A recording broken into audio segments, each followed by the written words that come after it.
you're going to hit something in life that's a lot tougher than you, and it's going to test your will, and it's going to test your heart. If it's just about you and if it's just about the product, it will crush you. Every day I get up, I understand. And somebody in the free world that's looking at me to see if I'm going to keep going. And so I can't quit. And so I went back to school the next week after they had just saved my life. I was back in class. I had to learn how to write all over again. I had to learn how to walk all over again. I had to learn how to tie my shoe all over again. I had to learn how to bathe all over again. I had to learn how to live life all over again. Never one time did I say, let me go home. I need a break.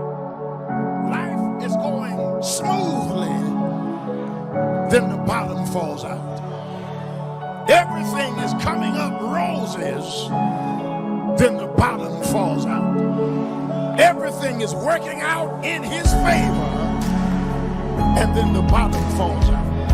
Somebody ought to be able to testify that life starts going your way finally, then the bottom falls out. A parent is sick, and you have to take care of them for years. Ever got a witness here? You worked on the job 35 years, and now you're laid off. You plan your retirement, and now you have to take care of your grandchildren. You plan for life to work a certain way, and then the bottom falls out. You're looking for this, and God sends family.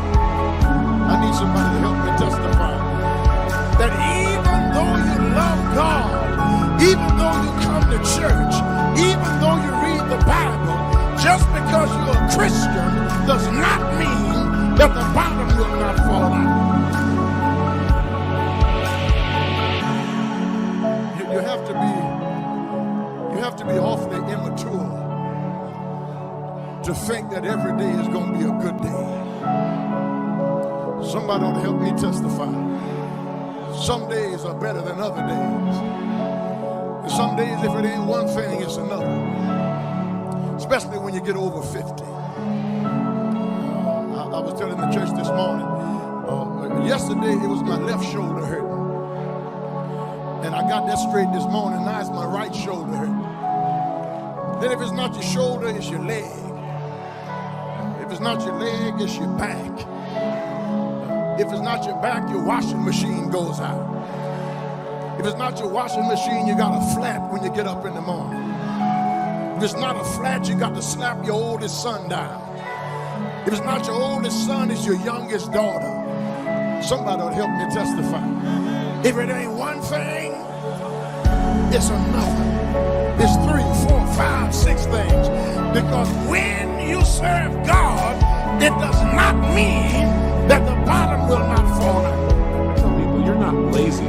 You just have infinite goals. What we want to do here is get some goals that will drive you. Some goals that got some power behind them. And the way to do that, realize that right now you're about to create a real future that can make a major difference for you. That right now you're not just writing words down on a page. That even though you don't know how this is going to happen yet, that if you get something that you really want and you make it strong enough, and you find strong enough reasons, you will find a way. And if you make your goals so real, once you know what your goals are, to make them so real in your mind that it feels as if you already have them. When you get to that level where your brain actually believes it's already happened, something clicks. And oftentimes, in a short period of time, that goal becomes realized. I mean, in physical situations, things start to happen. I know this sounds metaphysical, but all I can tell you is it's worked in my life and it's worked for other people. Being able to create something first in our mind. Everything around you in your life right now started out at one time as a thought. I mean, think about it. What are some things that you have in your life right now? Some relationships, some people, some skills, some beliefs, maybe a job that once was nothing but a goal.